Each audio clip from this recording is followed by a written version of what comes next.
आचारसंहितेच्या आधी सरकार मराठा आरक्षणाबाबत महत्त्वाचा निर्णय घेण्याची शक्यता आहे। आज मराठा समाजाच्या विविध मागण्यांसाठी सह्याद्री अतिथीगृहावर मराठा आरक्षण उपसमितीची बैठक पार पडलेली आहे। या बैठकीला अनेक मराठा संघटनांची उपस्थिती होती। बैठकीत क्रांतीसूर्य अण्णासाहेब जावळे पाटील महामंडळ सुरू करावं, सोबतच ओबीसीतून आरक्षण मिळेपर्यंत त्या ठिकाणी ईडब्ल्यूएस आरक्षण लागू करावं आणि मुलींप्रमाणे मराठा समाजातील मुलांची फी माफ व्हावी अशी मागणी करण्यात आली आहे।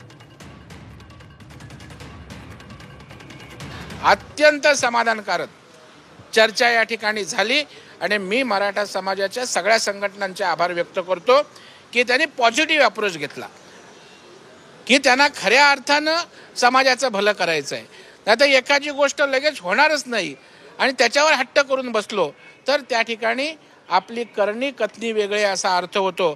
म्हणून मी या सगळ्या मराठा संघटनांचा सुद्धा मनापासून आभार व्यक्त करतो। ईडब्ल्यूच्या संदर्भात आपण सार्वमत राज्याचं समाजाचं एकमत करावं, त्यावरही सरकार सकारात्मक आहे।